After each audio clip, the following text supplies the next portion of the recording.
Our top focus at this hour. Now, as tensions ramp up at the Russia-Ukraine border, Western leaders continue to pursue a two-pronged approach to de-escalate.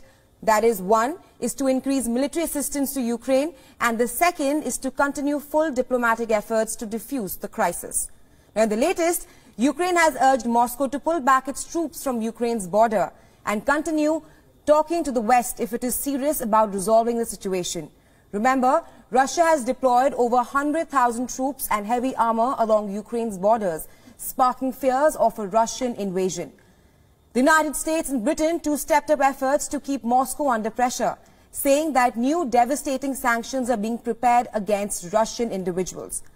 Now, US senators have said that they are very close to reaching a deal on sanctioning Russia, which includes some measures that may take effect before any invasion.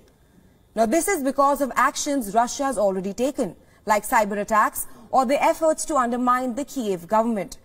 The Senate bill would also target the most significant Russian banks and Russian sovereign debt, as well as provide more US military assistance to Ukraine.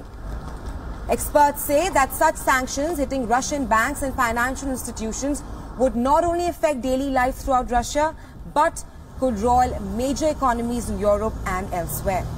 Now, in London, Foreign Secretary Liz Truss said Britain would unveil sanctions legislation next week that would target a much wider variety of Russian economic targets. Now, with tensions rising, Canadian Defence Minister Anita Anand landed in Kiev for an official visit. Anand announced that Canadian forces in Ukraine were being moved west for their protection, that it was temporarily withdrawing all non-essential employees from its Kiev embassy. Now, relations between Russia and the West are at their lowest point since the Cold War. But Russia has maintained that it does not want war with the West. And in fact, listen to the latest comments from Foreign Minister Sergei Lavrov.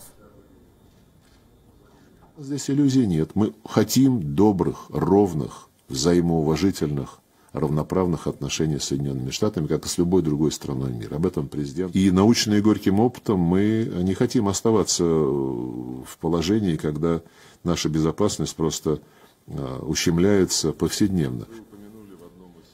At the same time, Lavrov said that Moscow will seek from the West not just promises, but legally binding security guarantees that will regard Russia's legitimate interest in the region.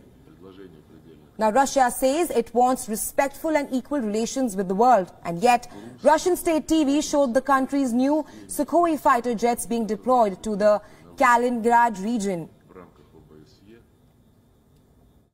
Направляем буквально сегодня официальный запрос по линии Министерства иностранных дел нашим коллегам в странах Альянса, ну и в других странах ОБСЕ, с настоятельным требованием разъяснить, как они намерены выполнять обязательства не укреплять свою безопасность за счет безопасности других, а если не намерены, то объяснить почему.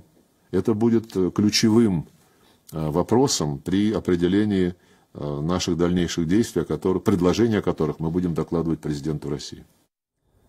Now, the 4 fighter jets will be part of the Russian Baltic Fleet. Now, as tensions simmer, Russia has launched military drills across multiple fronts, including close ally Belarus. Remember, Russia has demanded the withdrawal of NATO from its borders and Eastern Europe and a promise that Ukraine will not be allowed to join the military alliance.